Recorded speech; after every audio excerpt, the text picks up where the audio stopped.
waiting on Jason. Well, I am going to go I'm ahead. just playing. No, I'm going to go ahead and call us to order. Okay, Bailey's trying to call in, so he just texted. Gotta mess with Bailey. I mean, you know.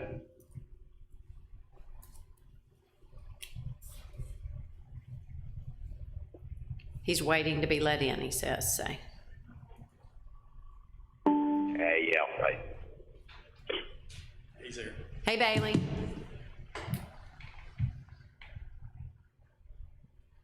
Hello.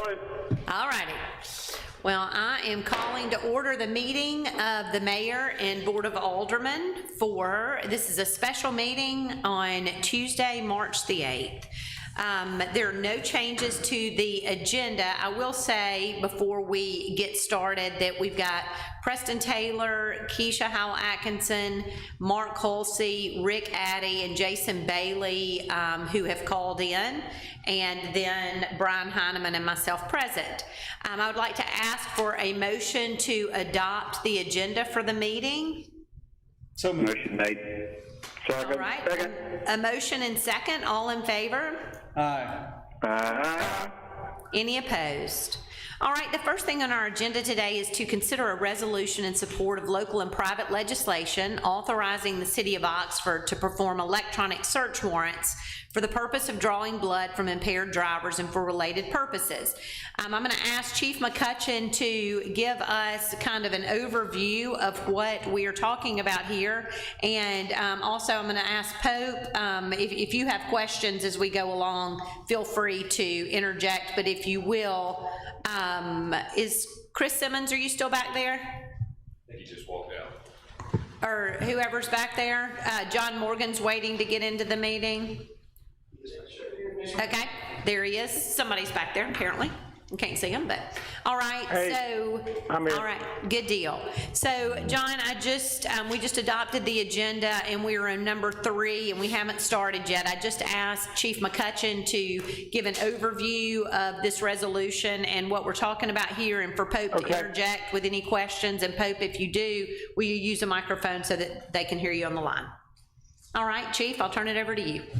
Mayor, this resolution came about, we presented to our legislature that we would like to apply for a pilot program to be able to do digital warrants. And this is a part of our program that we've been granted in the phlebotomy. We'll be the pilot program for Mississippi in our phlebotomy program. We feel like this will help enhance what we're doing as far as being able to apply for our warrants and be able to get those warrants back efficiently. This changes nothing in the criminal defense process. The procedures, the underlying facts, the affidavit, all those still have to be applied for and presented. This just takes away from an ink process to a digital process. This is happening all over the country. Mississippi just currently does not allow it, and we have applied for the legislature to be able to do so. So the same probable cause has to be shown to request the warrant. Same probable cause, we'll still apply underlying facts, we'll still do an affidavit.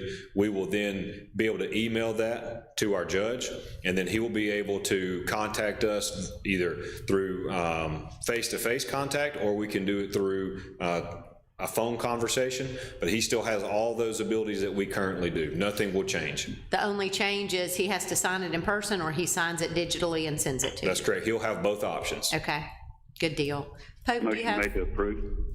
Well, Second. Hold on a second. Yep. I just wanted to point out that the resolution we have discusses, as our legislature asked for the local private request, what our pilot program in Oxford is going to look like.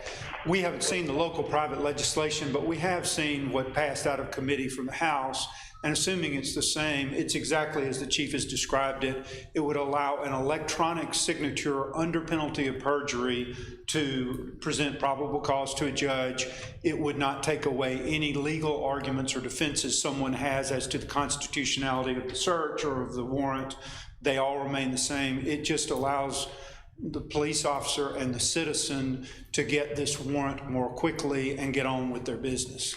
Does the Correct. implementation, I know that, Chief, that some states have, at least from my understanding, some states have a drop-down menu. Some states have created forms in which, and create an applicable where you check. Are you still, your officer still gonna type what probable cause is, or have y'all created some form document? We currently have a digital template, and we print that off, and then we will drive and meet the judge.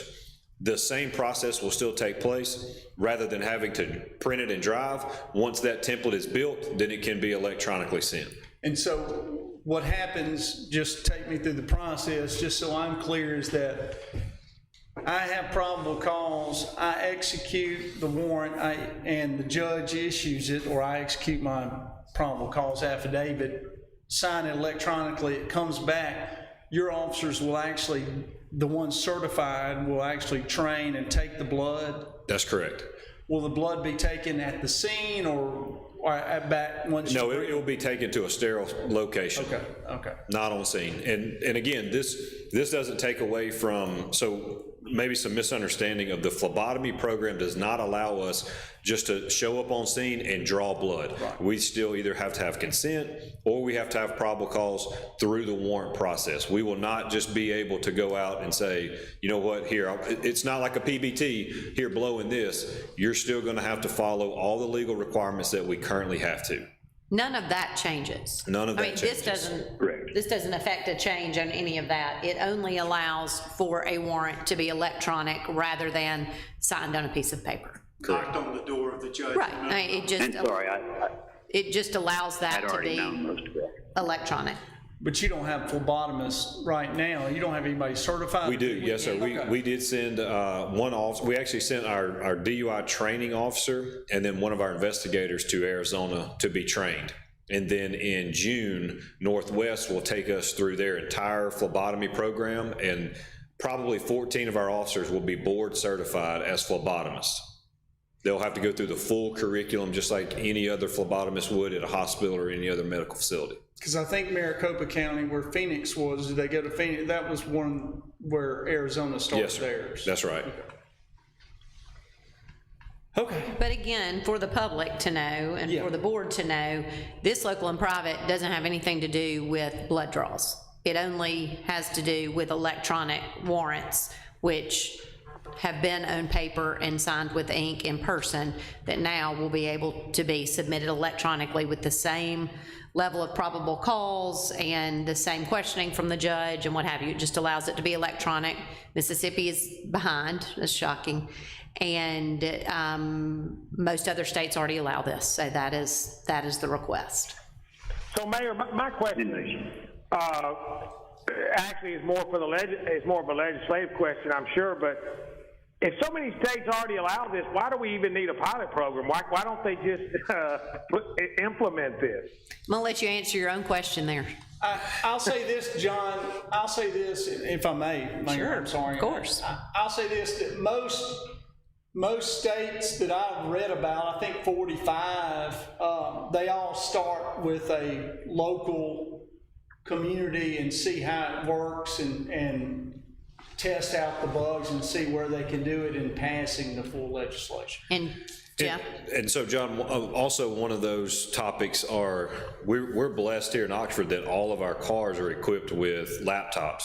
And so we can do this from the field, so it makes it that much more efficient, where not every agency has that capability. So it wouldn't be efficient if you had to drive back to the office to do this. And so we just have a little bit more of a streamlined process. The state wants to give us a chance to test drive it. And John, I think that it will be a statewide program. I think that, you know, Jeff has certainly gained the respect of many of our legislators by speaking on numerous topics that they've invited him to speak on, and they trust him to be able to develop a program and policy so that perhaps when they implement it statewide, which I think they will at some point, all of the policies and procedures are already in place and well tested. Okay, good deal, thanks. Any other questions? And I'm sorry, I'd gone over most of it beforehand. I'm still of the opinion that I will make the motion. All right. Second it. All right, there's a motion and second. Any other questions or comments? All right, all in favor? Aye. Any opposed? All right, thank you. Next, if Mark Levy will come up, request permission to accept the bids and award the contract for the demolition of the old RSVP building plaza next to City Hall. I should have said this at the beginning of the meeting. We had to call a special meeting because we were notified by Senator Boyd yesterday that she needed this resolution before Thursday. So that's why we had to call the special meeting, because her deadline was Thursday. So we just found that out yesterday morning. So that's why we called this meeting a special meeting, and since we'd like to get a week jump start on the project next door since we have the bids in hand. So Mark, I'll turn it over to you. So we received 3 bids for the demolition of the old RSVP building. The low bid was from J.E. Sheridan for the amount of $46,850.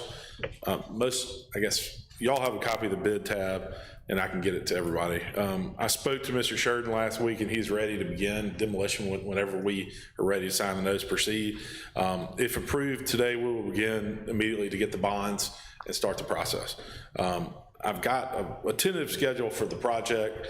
I can go over that, or we can just handle this now. That's okay. Okay. I'd rather just hear the schedule once y'all have had the opportunity to work it out. Tentative, I could move we change. accept. Okay. All right, we have a motion to accept the base bid, the lowest bid. And one quick note, we did agree to a reading from Square Books Jr. a couple of meetings ago, and I don't know what that date is. We need to make sure we're not We overstepping. approved a special event permit or something? Yes. Okay, Yeah, it was a parade permit. okay. We will reach out to, I mean, they can still read there while the demolition stuff. well, we could probably work out another location for them to read from if it starts then, but we don't, until Mark tells the person we've accepted the bid, we don't know what the schedule is, but we will be sure to work that out with Square Books Jr. and with Richard Howarth and I think it's this weekend, so. Okay, I don't know. So, but we will, People reading. we promise to address that issue before we set a schedule. So we have, and I think it's important to note that our bid came in much lower than expected, and that has not happened in a long while. So we are very excited to see that. So we have a motion to accept this bid of $46,850 for demolition and to allow Mark to move forward with J.E. Sheridan. Do we have a second? Second. All right, all in favor? Aye. Any opposed? All right, we have considered an executive session on our agenda, as we always do, but we don't have anything to consider an executive session today, so I would ask for a motion to adjourn. So moved. So moved. All in favor? Second. Aye. Any opposed?